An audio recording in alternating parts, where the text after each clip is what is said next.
Pertama, biasanya orang yang mulai terkena virus kanker serviks ini ya, itu muncul keputihan abnormal. Jadi keputihan itu ada dua, keputihan normal dan keputihan abnormal. Kalau keputihan normal itu biasanya muncul menjelang menstruasi atau sehabis menstruasi, ketika hamil ya, atau ketika Anda stres, kecapean, itu muncul keputihan.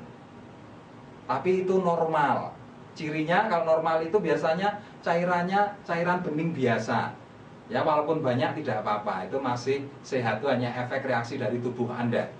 Ya, atau efek hormonal dari tubuh Anda. Tapi kalau nanti sudah muncul keputihan seperti ini, Ibu-ibu, keluar cairan putih, kecoklatan, kental, dan berbau tidak sedap, kalau dipegang begini, itu lendirnya ini nggak putus. Jadi ketika Anda tarik begini, itu lendirnya nggak putus dan itu berbau, itu yang namanya keputihan abnormal.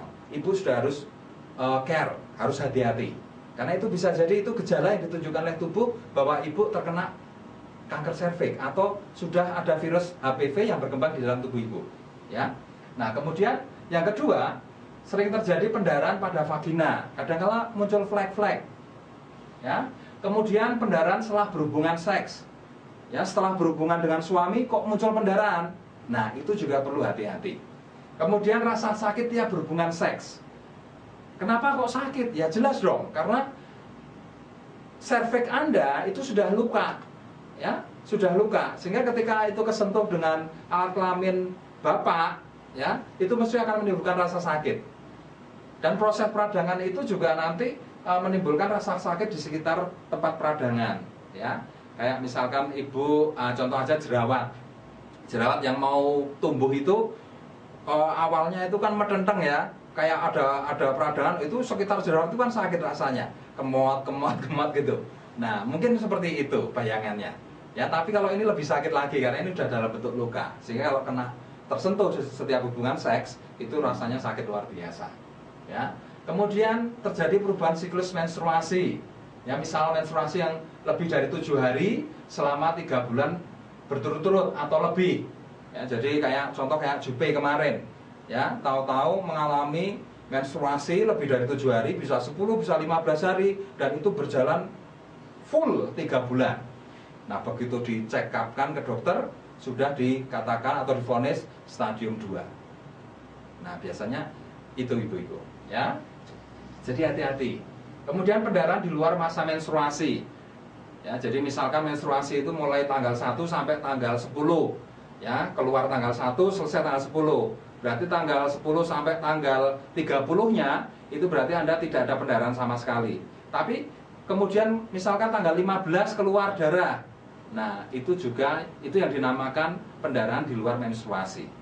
Nah, jadi ibu-ibu tolong hati-hati kalau sudah mengalami hal semacam itu. Ya, jadi itu bisa jadi gejala kanker serviks. Terus bagi ibu-ibu yang sudah sepuh, kadang-kadang berpikir, saya sudah tua, sudah terbebas karena sudah nggak menstruasi. Kanker serviks bukan masalah menstruasi. Jadi keluar darah itu sebuah ciri. Ya, memang ibu-ibu yang sudah menopause nggak akan keluar darah lagi. Tapi bila itu terjadi keluar darah, ya, nah itu bisa jadi itu gejala kanker serviks. Ya, jadi yang sepuh-sepuh pun juga perlu nanti merawat merawat organ kewanitaannya. Nah, jadi sebagai saran kami nanti ya, kalau Anda mengalami gejala seperti ini, segera ke dokter, segera lakukan pap smear atau pemeriksaan untuk memeriksa serviks ya. Nanti saya jelaskan tersendiri masalah pap smear ya. Oke, kita lanjut ibu-ibu.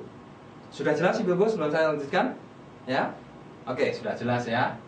Nah, sekarang pertanyaan saya ibu-ibu.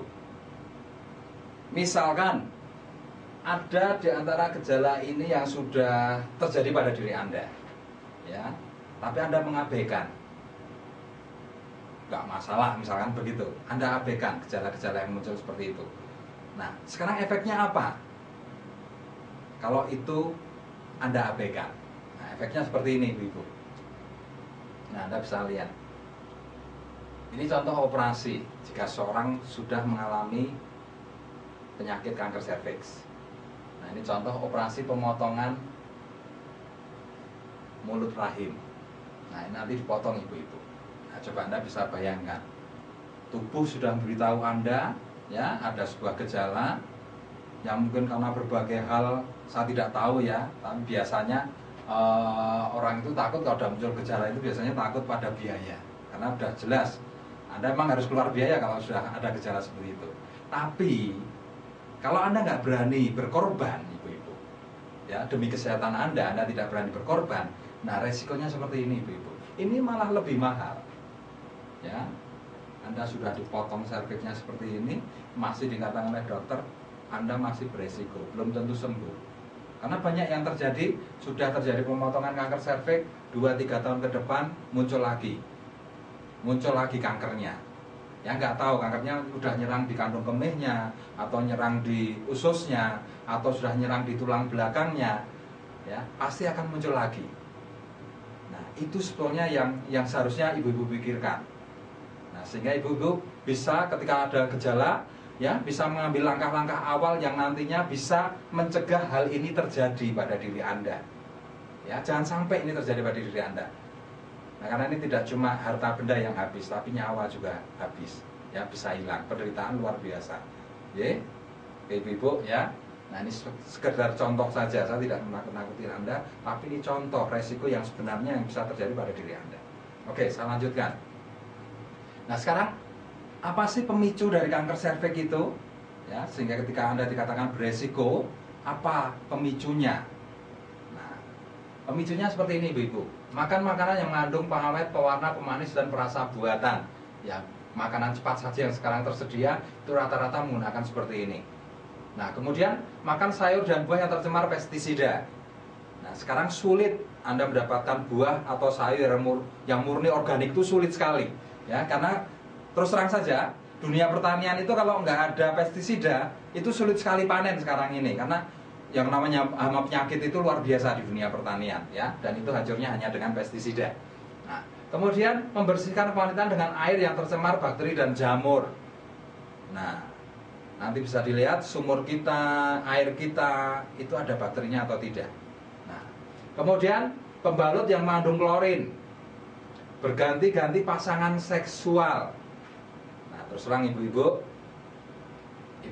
kalau berganti-ganti pasangan seksual itu boleh atau tidak?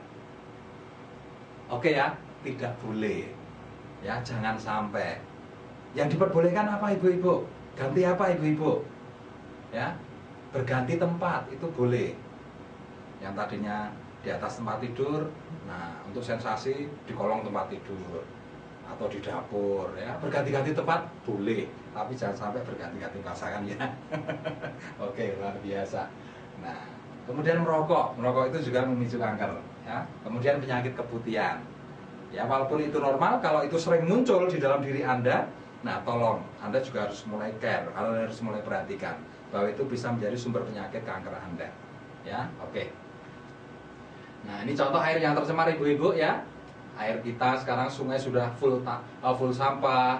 Nah kemudian sumur ya, sumur yang tercemar bakteri E. coli atau Streptococcus, ya mandi, cuci, buang air di satu tempat seperti ini. Nah sekarang Anda bisa bayangkan kalau membersihkan kualitas dengan air yang tercemar bakteri, ya terutama bakteri E. coli, Streptococcus dan jamur Candida. Nah itu akan menyebabkan penyakit keputihan yang nanti akan memunculkan penyakit jamur ibu-ibu. Nah itu yang namanya Anda membersihkan kualitas dengan air yang tercemar itu seperti itu efeknya, ya. Oke, ini contoh penyakit keputihan ibu-ibu, ya. Ini penyakit keputihan yang disebabkan oleh jamur, ini contoh jamurnya. Nah ini yang serviks yang sudah ada keputihannya, ya. Ini sudah mulai ada putih-putihnya berlendir seperti ini. Nah lendir itu kalau diambil, nah ini yang saya maksud, lendir yang sudah abnormal, lendir keputihan abnormal itu seperti ini. Kalau di jari tangan Anda digini-gini kan, ya. Nah ini tidak putus, ya. Nah kemudian ini bakterinya, ya. Kalau ini jamurnya, ini bakteri penyebab keputihannya. Jadi ini ada di air semua ini ada di air, ya. Nah kemudian ini contoh cairan-cairan keputihan yang keluar dari serviks Anda. Itu cairannya akan seperti ini. Coba Anda bisa bayangkan, dan saya ya kewanitaan kalau sudah muncul seperti ini, kewanitaannya jadi kotor atau bersih? Nah, saya yakin Anda jadi kotor, merasa kotor, risih, ya, dan kadang-kala mengganggu. Karena akan muncul rasa gatal, ya. Coba, misalkan aktivitas Anda tinggi di kantor, ya Anda kena keputihan seperti ini. ya sedang wah ngetik dan sebagainya, tahu-tahu gatel ya, pengen wah cuma garuk-garuk begini ya. Nah, itu kan nanti juga mengganggu aktivitas Anda. Apalagi yang sewu, ketika nanti Bapak minta, coba Anda bisa bayangkan betapa Anda merasa malu. Ya. Karena apa? Ya, kotor itu tadi Ibu-ibu. Ya, karena kotor. Ya, oke. Tadi salah satu pemicu ada yang memakai pembalut yang mengandung klorin ya Ibu-ibu ya. Jadi tadi ada salah satu pemicu kanker itu memakai pembalut yang mengandung klorin. Nah, apa sih bahayanya klorin itu ya? Oke. Jadi begini Ibu-ibu. Jadi menurut EPA, Environment Protection Agency ya, ini memperkirakan sekitar sepertiga dioksin terbentuk dalam produk kertas seperti pampers bayi, pembalut wanita, dan lain-lain. Nah, kalau ini dipakai ibu-ibu, itu akan menyebabkan kanker. Ya. Nah, kenapa kok pembalut itu bisa mengandung dioksin ya? Karena prosesnya seperti ini. Ya, pembalut yang harganya murah di luaran sana itu ya. Nah, itu harganya murah. Nah, ini biasanya diolah dari kertas bekas ya, dari sisa-sisa bahan kayu ya. Nah, kemudian setelah diolah, dihancurin, dilembutin, kemudian diproses dengan bahan kimia. Ini diberi yang namanya zat klorin. Bahan kimianya namanya zat klorin atau pemutih. Nah, hasilnya dari warna coklat akhirnya bisa jadi putih seperti kapas seperti ini. Nah, sehingga ketika dikemas itu bisa jadi pembalut. Tapi pembalut Anda mengandung klorin. Ya, dan di dalam klorin ada racun yang namanya dioksin. Nah, sekarang efeknya apa? Efeknya ini akan mengganggu, pertama mengganggu pembesaran pada janin. Ya, jadi sangat bahaya sekali kalau dipakai pada seorang ibu-ibu yang mengandung.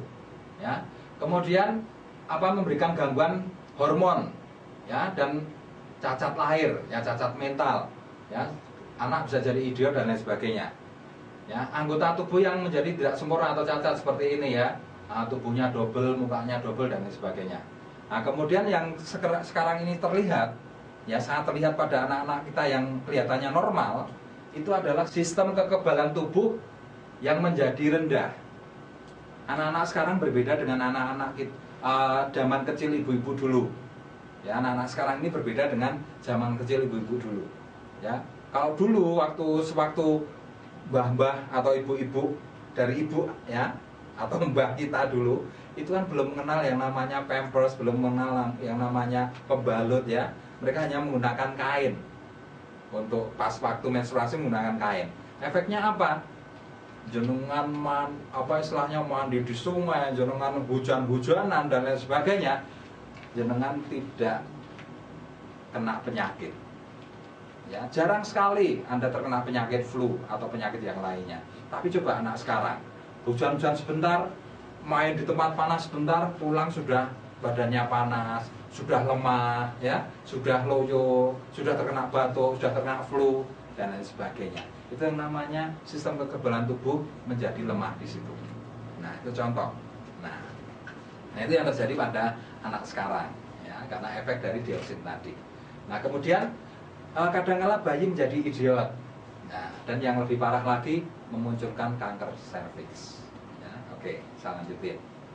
Nah, sekarang pertanyaannya ibu-ibu, setelah ibu-ibu tahu semuanya ya, tahu mengenai apa itu kanker serviks, sampai tahu penyakitnya seperti apa, efeknya seperti apa kalau kita tidak care terhadap gejala-gejala yang muncul, ya. Nah, bahkan efek dari pemakaian produk-produk yang sekarang ini ya, efeknya ke janin kita dan lain sebagainya. Nah, Anda sudah tahu semuanya. Nah, sekarang pertanyaan saya ibu-ibu, ibu-ibu mau mencegah atau mau mengobati?